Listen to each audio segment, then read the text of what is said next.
Welcome into the Ballpark Digest. Sometimes we call this the Broadcaster Chat. I'm Jesse Goldberg-Strassler. I'm joined by Kevin Reichard, in charge of the publisher, the writer, and the everything of Ballpark Digest. But today is a very special one. We are going to name the 2022 Ballpark Digest Broadcaster of the Year. And so it's our honor to be joined by the voice of the Scranton Wilkes-Barre RailRiders, Adam Marco. Adam, thank you. Gentlemen, it is a pleasure to be here and honored to be awarded this. It's unbelievable. Jesse called me last week, told me a little bit about it, and to steal a line from Jerry Seinfeld, I was speechless. I was without speech. This is a tremendous honor, and I'm privileged to be with you here today. Yeah, really, the whole point. Congratulations. Yeah. I was just congratulations. Award season for us is always kind of a favorite time of year once we hit the off season, of course. We began our awards already. We recognized the soon to be sold San Antonio Missions on their Uvalde event, and we'll be announcing more this coming well before the end of the year, basically. And I'm so pleased to be with you today. We the way this award works, and I'll explain a little bit for the audience, is that it's a little different in that I don't choose it, for starters. What I do is farm it out to past winners such as Jesse, and we work from nominations and they go through them. And this year we were happy and delighted to have the likes of Sean Arison and Steve Clockie weigh in on their favorites, and after some discussions, and looking at the merits of people, and there were a lot of strong contenders, and you emerged, so congratulations. Thank you, and I truly appreciate it. It's unbelievable to be in this category to begin with, to know the industry that we've got, to know the voices, the personalities, and to be even in consideration is an honor, because I have so much respect for the people around me, the people that I've learned from, the people that I run into at the ballpark on a daily basis. Just to be in that conversation is honor enough, but to ascend to this point of the list is unbelievable, almost surreal for me. There are a couple things that we look for when it comes to naming a broadcaster of the year. One is you've got to be a good broadcaster. You've got to have that high quality on the air and everything that means with the connection with your fan base, with everyone who tunes in. But there also is everything else that the job entails and everything else that you do for the RailRiders. We're going to get into that. We're going to get into your job and your stories and everything else. But first, Adam, I want to ask you about your path. First, what led you to becoming a radio DJ? So when I went to Mercyhurst College, my work study was the radio station, and I knew I wanted to be on air. I was one of those out of high school. I was going to be a serious journalist, and here we are 20 years later, and I'm a baseball broadcaster. Seriously. Seriously. 3 days into my freshman year, my work study was the radio station. I walked in, I think I had like the 8 to 10 Friday night shift that nobody wanted. And I had 5 minutes of training, and they said, all right, that's it, go. Wait, what? I have no idea what I'm doing. Like it's 3 days in. But by my sophomore year, I was running the radio station, the student station manager. By junior year, I gave that up. Somebody else took the job. I took it back my senior year. So I ran the radio station 2 out of 4 years at Mercyhurst. My first job out of school, I was an overnight country DJ. I don't tell this story often, but I'll put it out there now. My on-air name, it was a Froggy radio station, which is famous here in Scranton. They don't go the same route on this side of the state as they did in Western PA. Western PA, it was like branding. So it was a Froggy station, and everybody had a Froggy name. So I was Jumpin Jack Splash for the first few years of my broadcast career. I taught myself production in the middle of the night. I was working midnight to 6 a.m. and eventually led that to a classic rock shift where I got to use my first name, but my name was Adam Cadabra. Same company, same kind of branding concept. And learning radio production, I became production manager for a 13-station cluster. And ultimately, while doing all of that, through college, through those first few years, for 7 years, actually, like a lot of broadcasters trying to cut their teeth, it was have voice, will travel. Wherever somebody would pay me $40, maybe, to go broadcast a game. The tax form at the end of the year never added up versus the gas and the amount of time spent. But the experience of going back to Erie and doing a high school football game, or some weekends doing a high school game on Friday night, a college football game Saturday, a high school game on Saturday night. Hockey, basketball season, I was doing 4 or 5 days a week easily, sometimes 2 a day. Anybody that was going to say, yeah, we'd like you to do this, and here's a small check.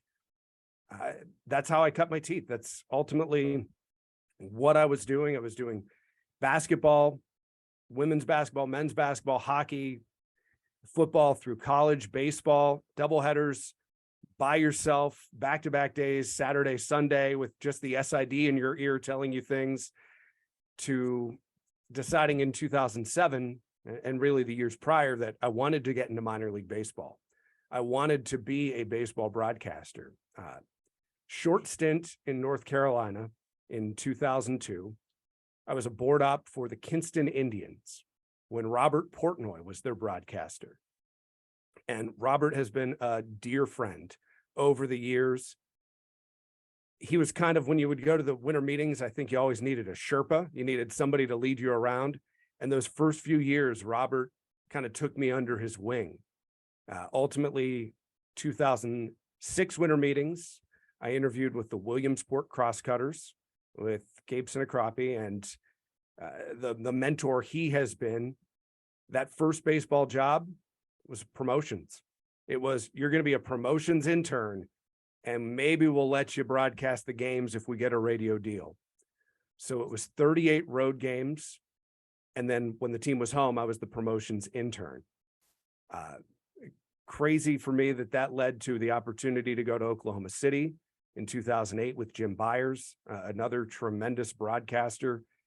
I have a long list of mentors, I think, in this industry. Worked for Jim for 2 seasons, and then ultimately had the opportunity to go to the West Virginia Power. They were a Pirates affiliate. I was a Pittsburgh native, even though I didn't like the Pirates in the 1980s. I was a Dodgers fan. 8 years with the West Virginia Power, and then the chance here in 2017 to join this club for the 2018 season. That's my radio version of the path. The behind the scenes is a little bit different, and has led me to where I am today. It's a crazy thing. I didn't get into this until I was 27. I was a 27-year-old intern making maybe $500 a month with no job, credit cards, a car loan, student loan debt, everything that everybody has. That was me at the end of the 2007 season, trying to figure out what's next. I like that you sat back and you thought, Jumpin Jack Splash, this is the winner. This is it. There have been some sleepless nights, but I finally figured it out. They were going to pick a name for me, and I came up with a long list of names. I don't throw much away. I'm sure that list is somewhere, like Boss Frog, Dr. Jafrago, and Jumpin Jack Splash was the winner. And I won't live this down now. I know this. It is out there. I tell that story to very few people. I will not live that down. But from your promotions life with Williamsport, and I do have a question to ask you further with the Crosscutters, but you've had the opportunity to take over promotions right at Scranton, Wilkes-Barre. I've done a variety of things for this team and for the last couple of teams, learning from Gabe, learning how to put on a show, how to make everything professional, to do it in a right way. The old commercials, nobody sees you sweat. Nobody knows how the hot dog is made. You don't want to know what's behind the scenes. Making sure that how we build out a promotional schedule, whether it was in West Virginia, where that was a main part of my job for 4 years, whether it has been here over the last couple of seasons, finding the right mix of entertainment or the right mix of giveaways, the right mix of things that bring people back to the ballpark. It's unconventional, I think, for a lot of broadcasters to focus on that aspect of it. There are certainly some that do. I know that not everybody gets as involved in certain things as everybody else does. It's what my task has been here.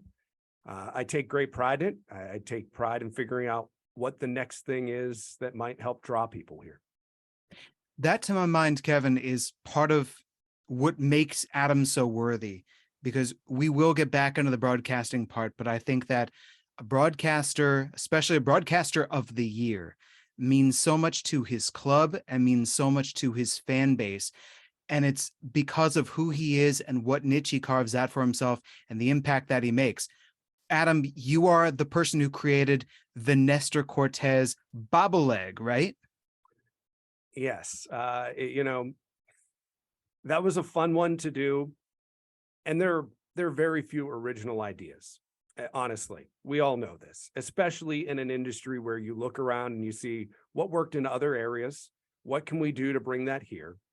So Nestor was a phenomenal personality, a great individual for this community, for our organization in the time. He's been in and out of the Yankee system a few times. And so to have him here, he was one of those guys that would go out, he'd catch a first pitch, he'd sign autographs, he would do community events. And with this organization being a Yankees affiliate, we're a lot of Aaron Judge. We do a lot of Aaron Judge related giveaways. How do you branch out from that? Well, Nestor was a great candidate. You add in the fact that he's had so much success with the funky leg kicks and throwing off timing, and became a viral sensation for a lot of what he was doing, like practically falling over in some of these motions. And you see a lot of old baseball leg kicks and motions in what Nestor does. It's generational. It takes you back to pitchers in the 50s to pitchers in the 90s and 2000s with like a Hideo Nomo. The leg addition to a bobblehead, I actually have to credit the West Virginia Power, because they did the Dancing Outlaw bobblehead in like 2008 before I joined them. And it was Jesco White, famous for dancing, and they did like a jig leg kick. Well, let's put that on a pitcher who never uses the same motion twice. Then you add in Bronxy the Turtle on the base, which was the playoff mascot last year. And I can't take credit for that. That was Jordan Steiner from our office, was a big Bronxy fan. Like, how do we work it in? So adding the leg kick, the bobble leg in with the turtle made for our best giveaway probably in the last couple of years. Kevin? The promotion side is something we covered a ton, but normally we don't get into the genesis of these. And I know a lot of the time it's just sort of sitting around and shooting the breeze, and someone says, wouldn't this be great, saying it kind of facetiously, and then someone takes them seriously, and then all of a sudden you've got a promotion like that's truly inspired. How has COVID, and sort of the changing face of the game affected the promotional side in your mind?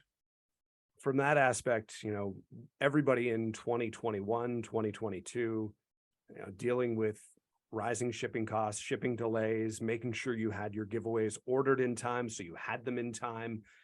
It was an interesting ordeal from that aspect. And I think a lot of teams were in the same boat. We ordered promotional items in 2020 with no season. So we had mounds of inventory hidden somewhere in every ballpark across this country, and tens of thousands of dollars invested that a lot of teams, all right, this might say 2020 on the box, but we're going to give it away in 2021 because we're not going to throw it away. We've invested so much. So I'm sure it was difficult for promotional companies to to recover from that, because that was a lost year for everybody. And whether it was 2020 or 2021, I think we're getting better. We're getting back to where we were. I think prices have risen, and that's the way it's going to be in a lot of cases. And the bobblehead that used to cost $3 now costs $5 or $6. It's just a different era. And so it really makes hitting the mark all that much more important in making sure that you're not wasting budgets, you're not wasting inventory, you're trying to figure out what we all do is what gets people to the ballpark. So I think that's an interesting aspect of it, is making sure you maximize the budgets that you're given, the budgets you have, and how you can really grow from that and get people into the stadium on a nightly basis, or ballpark, depending on your terminology. Let's take off the promotions hat and put back on the broadcaster hat, because let's address that very same question. What in 2022 going into 2023 is the role on a team for a community? What is the role for a broadcaster? And I know when you were talking to Sam Levitt last year, this conversation is an important one. I don't know how much it's changed in the last year. I don't want to repeat his answer, but it's a face, a voice, a historian, in some cases, a webmaster. The skill set is not just what we say, what we do on air. It's behind the scenes leading up to that. You know, every one of us has a different responsibility that gets us to 6:35 or 7:05 at night.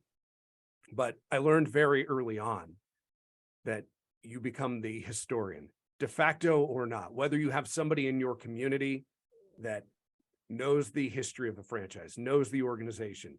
The first day you're there as a broadcaster, that is now your job. That is a role you have to assume.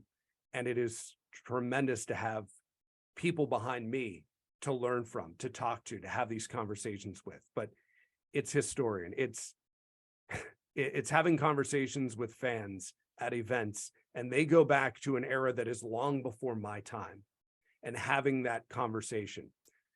The Red Barons started in 1989. I was 10 years old. So speaking to player history of 1989, you very quickly get involved in that.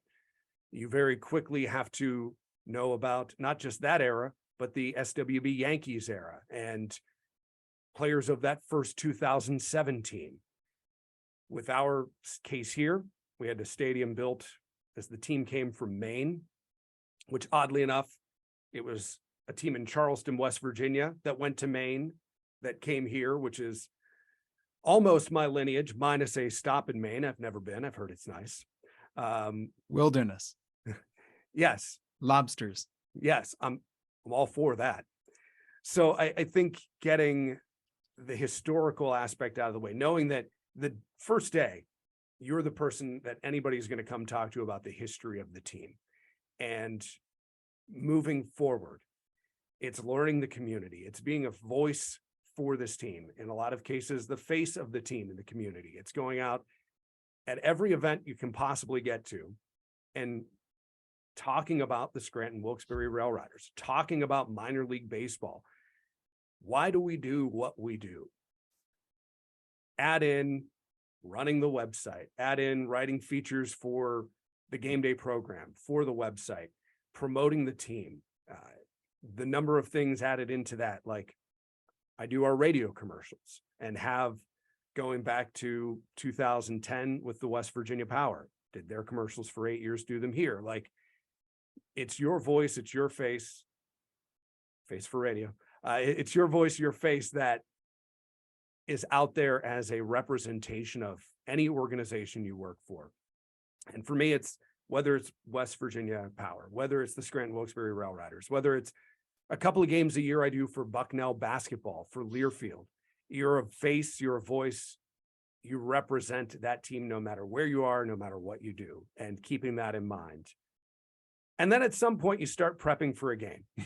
At some point you start with the scorecard. You start, going through game notes, player information, data driven, yes, no, depending on how you broadcast. the analytics side of the game. There are any number of things that go into being the face or voice of an organization. There are still questions that come up that kind of stun me. We had a season ticket holder event not too long ago, and I don't know if this, we'll put this out there. There are probably 3 or 4 different ways to say Scranton Wilkes-Barre. And I had one person say, the PA announcer says the name wrong. Well, we have a few PA announcers. And then you get into a conversation where I could have a chat with 3 different people in that room and everybody says it differently. So it's just funny how you're the representation of the team, and you'll have any number of random conversations. That conversation could lead into, hey, do you remember Gene Shaw? No, but I know about Gene Shaw. It's just, you can bounce from conversation to conversation as a broadcaster. You have to be comfortable and capable. You have to be willing to say, no, tell me about him, and learn from the fan base. And that's what endears you, I think, to any one group you're talking to. Adam, if I take one thing away from our conversation today, I would like to hear all of the different correct pronunciations for the team that you broadcast for. Well, I think that depends on where you live, how you grew up saying it. I am a Scranton Wilkes-Barre RailRider. That's RailRiders. Wilkes-Barre. There's Wilkes-Barre. There's Wilkes-Barre. It depends on which region you grew up in here, which town you grew up in, and how your, oddly enough, northeastern Pennsylvania dialect said the name. 15 minutes north, it's Scranton Wilkes-Barre. 15 minutes south in Wilkes-Barre, it might be Wilkes-Barre, and everybody else is Wilkes-Barre. And I'm sure there's 1 or 2 other ways that somebody says it where I'd be like, okay, I know exactly where you're talking about. If you don't mind, I'd like to hear some broadcast stories. I read that in 2007, this was from your interview with Josh Norris at Baseball America, what it was, better know a broadcaster, better know Adam Marco. In 2007, you're the voice of Williamsport. Is it true that there was a certain city that you broadcasted in on the road that for 1 half inning every game, it rained on you?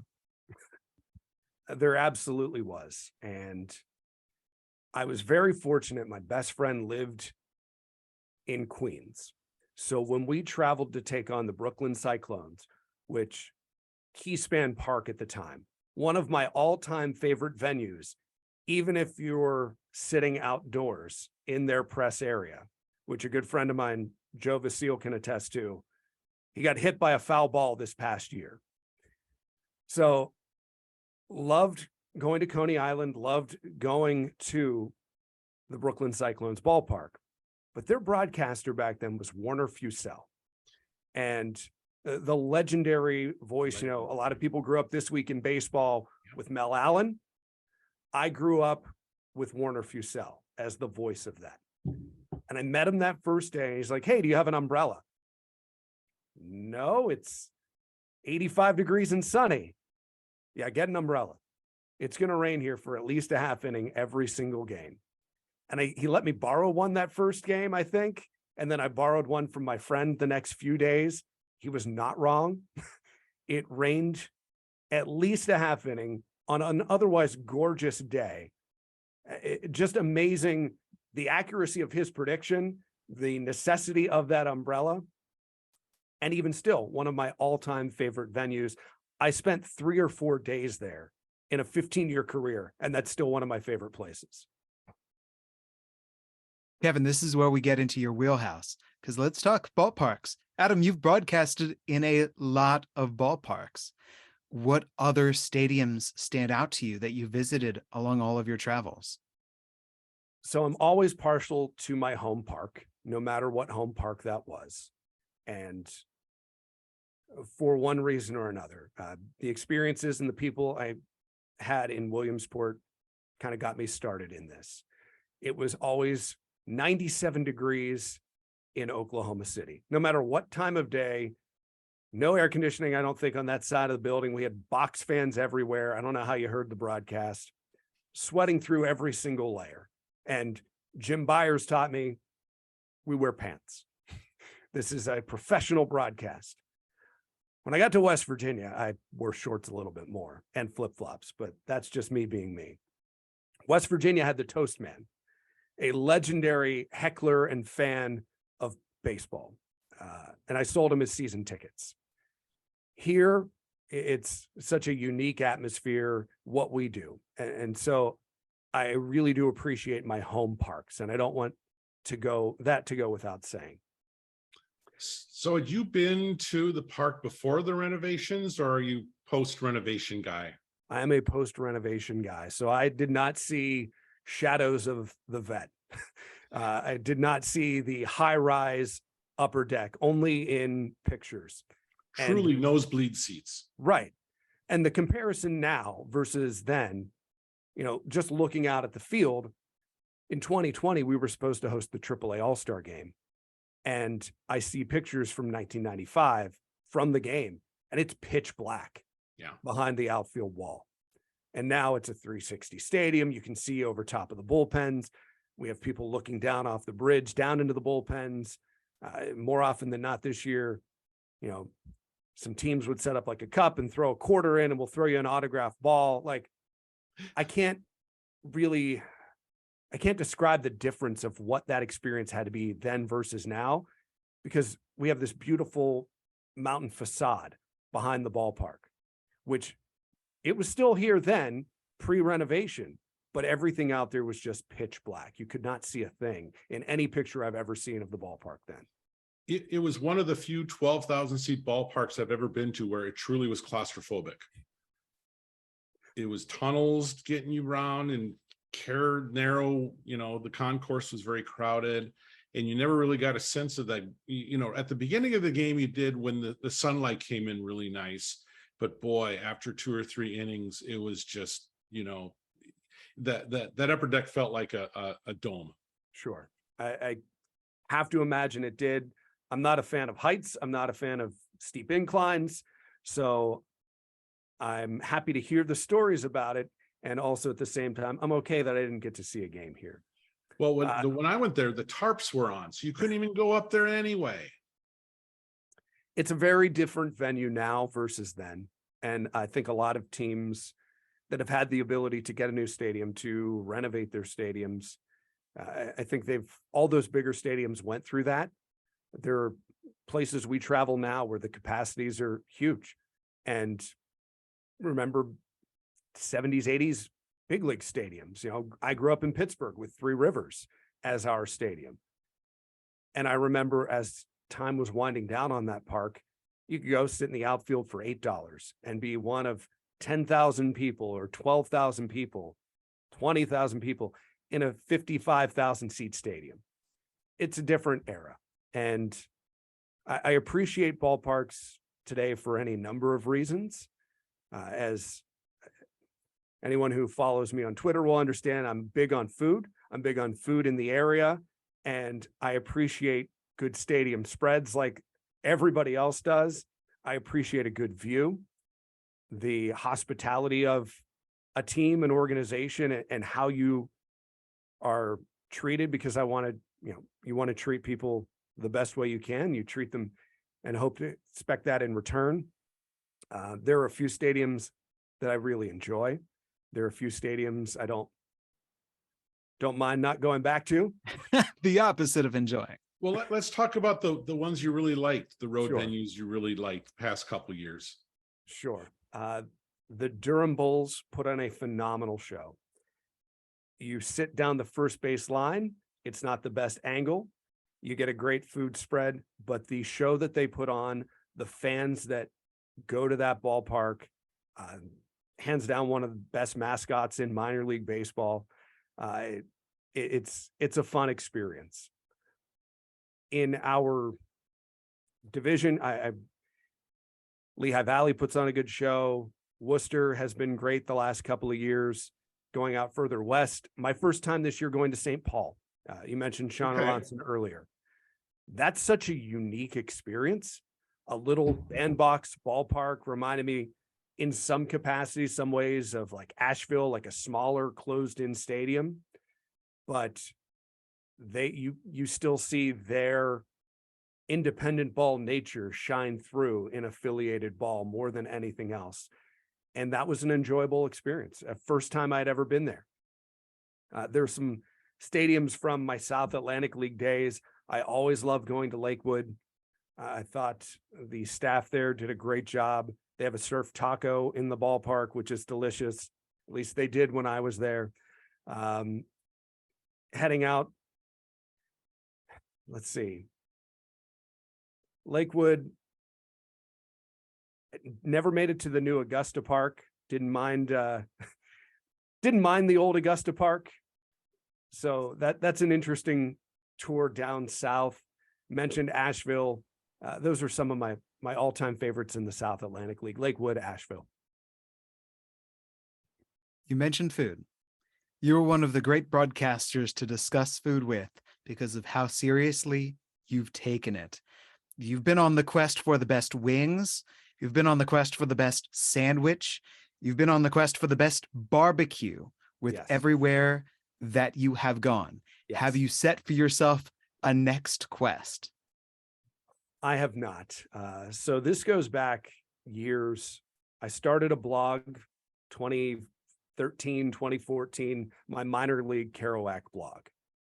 And it was meant to be a behind the scenes story of baseball. It was, you can read a game story. You can listen to the broadcast. What's going on in the background? And when we travel, I always want to find something to do that's local. I want to find something that's the cuisine of the area. I'll always ask, what do I need to try in any given city?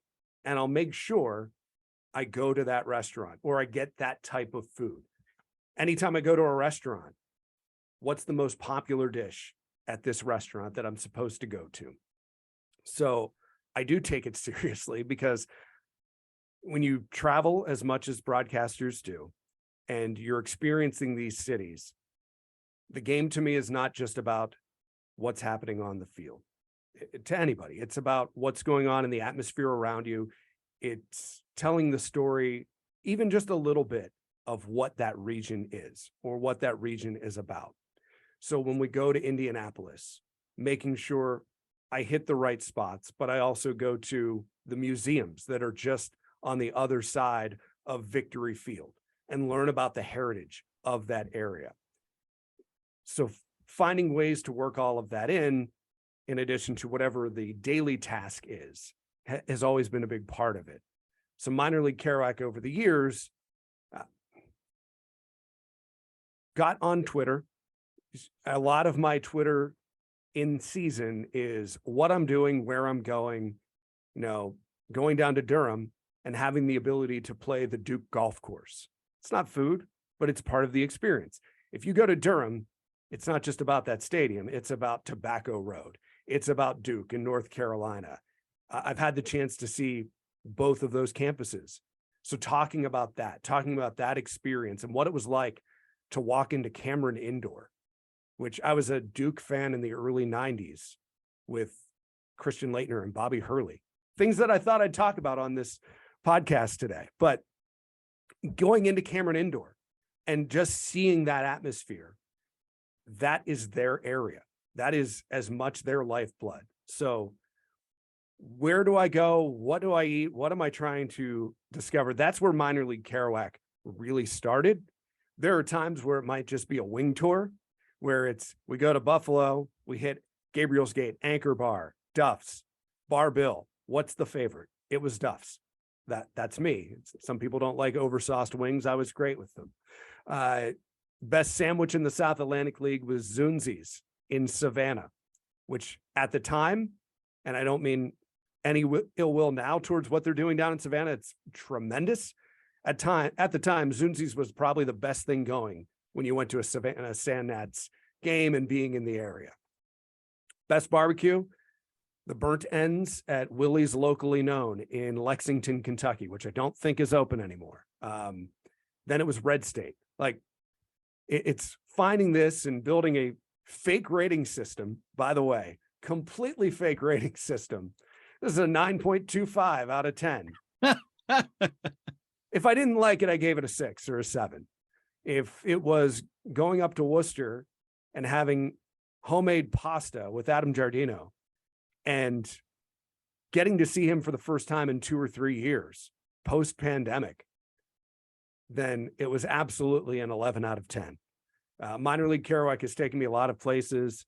A good friend of mine, Amy Venuto, said it shouldn't just be about what you eat. It should be about what you do, the experiences you have, because that's what builds a well-rounded broadcast at the end of the night, because it's 3 hours or pitch clock on, maybe 2:15, 2:30.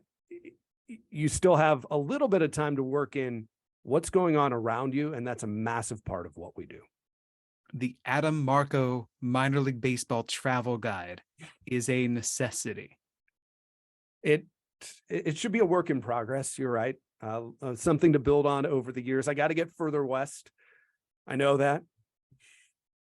Where do you go next year west? Any place good? We're back to St. Paul. Okay. In April. Well, you let me know and I'll show you where the after hour joints are. Got it. There is a wonderful Italian market in St. Paul that a former intern of ours turned me on to.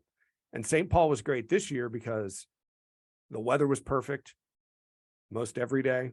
Could pop on one of the little scooters, take a scooter ride a mile over to this Cosetta Italian deli. Cosettas. Yep. Unbelievable. One of the top 5 places I ate the entire year, and I went there 3 times in a 6-day span. You really got to have the Coney dogs at the Gopher. Okay. Which is within walking distance of the ballpark. And Coney dogs are Coney Islands are Coney dogs are sort of a St. Paul treat. I got a Juicy Lucy. Yeah. I hopped an Uber 15 minutes away. Had a delicious burger in the basement of a building that had dollar bills all over the place and a bowling alley in the basement. The name escapes me at this moment in time. It was a solid Juicy Lucy, but I didn't wait long enough. So Italian place. I'm not Irish place, right? I think so. On Victoria. And I used to live a block from there. And now I'm blanking on the name. So I know exactly where you're talking about. I didn't wait long enough. I needed to let that rest a little bit longer because that first bite was a huge mistake. Oh, it always is. No matter how many times you warn people, they'll still take that bite. Yeah, it's a big debate about here who is the best Juicy Lucy. I'm a Matt's guy personally, which is over in Minneapolis, where they intentionally misspell Juicy without the I. And then there's the 58 Club, which also claims to have the first. So you're in good hands either way. I have no doubt. So it's finding what is that.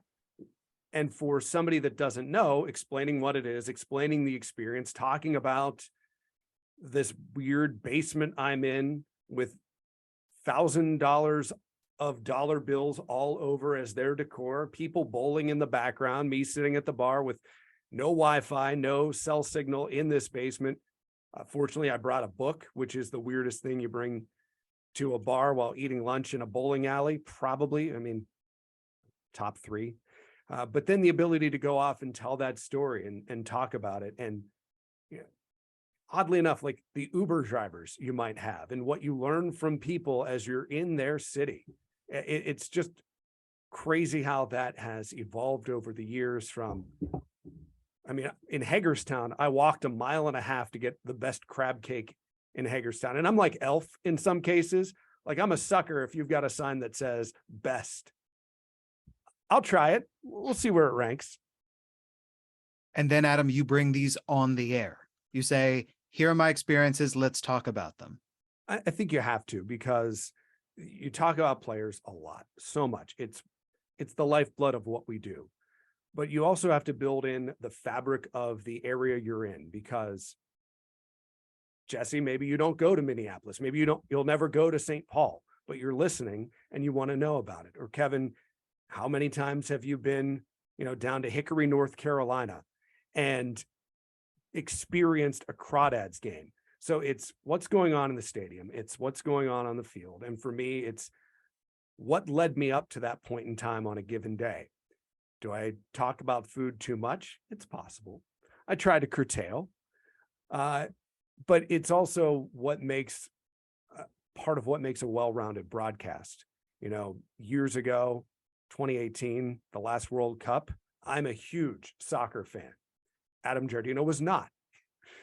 So he would let me indulge me a little bit and listen to me talk about the World Cup. Here's what's going on today. There are broadcasts where you need Phil. There are broadcasts. It's certainly now, I find with the pitch clock, there are points now where you can't even tell a story. You don't have the time because of how the game flows. You don't want your story to carry on for 3 innings or 2 innings, but if you get a quick one, it's going to at least go an extra half inning. So it's an interesting evolution of how this game is going, but you absolutely have to tell the listener about the area you're in and tell them about what makes Minneapolis, what makes St. Paul, St. Paul, what makes Omaha, Omaha. You go there, you talk about the College World Series, you talk about the history of Rosenblatt and where it is. So there are various things that I think tell the story of the game without talking baseball.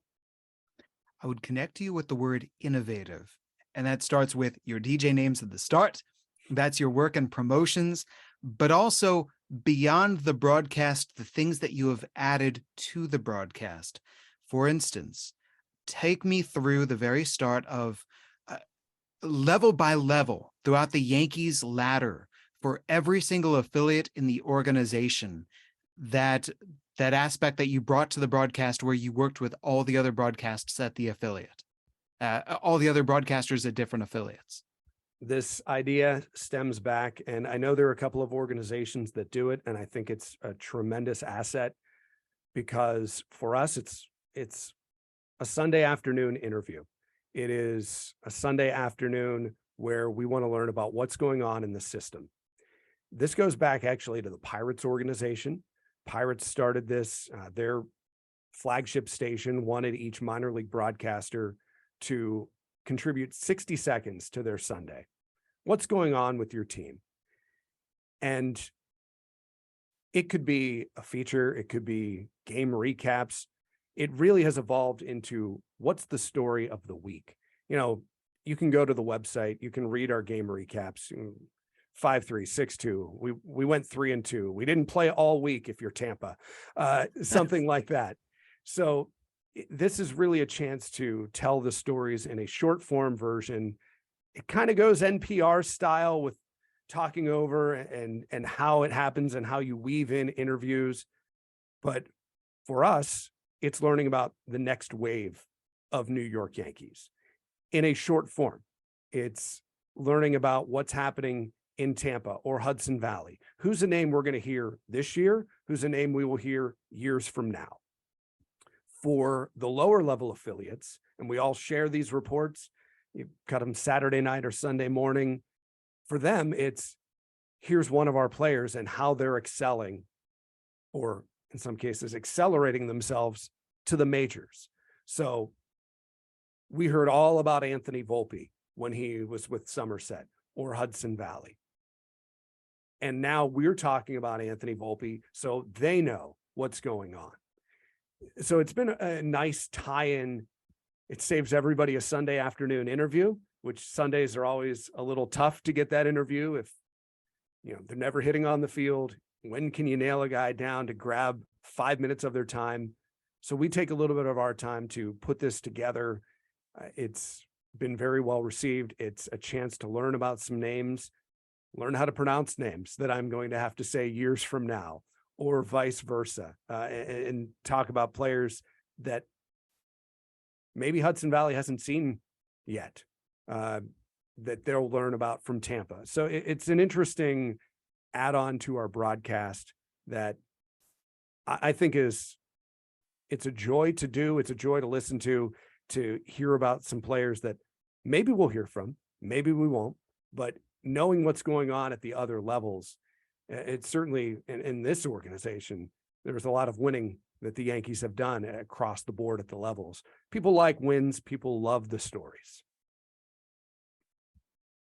Kevin? I have no more questions. Now I'm kind of envious of your lifestyle, hopping around and hitting the restaurants and being around, baseball. It's been a rough 3 years for everyone. And I'm really happy to hear, and I hope, maybe I'm not interpreting this right, that you're still enjoying your job. I very much am. And there are days for broadcasters that it's a grind for many broadcasters, and finding joy in coming to the park, finding an appreciation for what we do.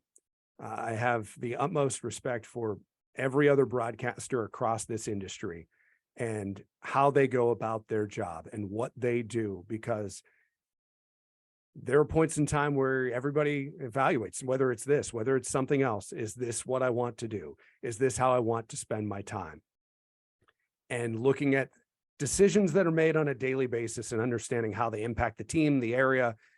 It's an interesting time to be a broadcaster. It's an interesting time to call this a living. Certainly getting through 2020, getting through 2021, being back on the road in 2022. It's been an adventure. If it's all right, I'd like to take a moment and thank a couple of people. My wife for going on this journey with me. Brian has been through a lot with me over the years. She moved us to West Virginia initially, and then I moved there, and then she moved us to Virginia, and then I moved us back to West Virginia, and I moved us here, and through. She's been with me through all of this. My parents have been a big part of this. My dad can talk to anybody. My mom was a music teacher and a conductor and was on the performance side. A little bit of my background as to how I am who I am and how I do this. Just a few that I absolutely had to make sure I thank before we get to the end of this. Adam Marco, the voice of the Scranton Wilkes-Barre, Wilkes-Barre, Wilkes-Barre RailRiders. You are a very deserving Ballpark Digest Broadcaster of the Year. Congratulations. Thank you so much. It is truly an honor to be recognized by Ballpark Digest, by Kevin, Jesse, the panel, whoever nominated me out there. I thank you. And to all those other broadcasters, I look up to all of you and how we do this and what we do on a daily basis, and still learning along the way. Appreciate each and every one of those broadcasters I meet, and let's have an even better 2023. Kevin Reichard, any final thoughts? Nope. Adam summed up everything perfectly. This is kind of the kickoff to next season, isn't it, Jesse? Yes. We're already looking ahead. Already, I don't know. I think you've been looking ahead for a while now. I have been. I mean, I've been working on our publishing stuff for next year for a 3 months already. So yeah, I've got 1 foot in, 1 foot out. Well, for Kevin Reichard and for our special guest, the Ballpark Digest 2022 Broadcaster of the Year, Adam Marco, I'm Jesse Goldberg-Strassler. Thank you so much for watching/listening. You can always check out ballparkdigest.com and make sure that you are subscribed. Thank you.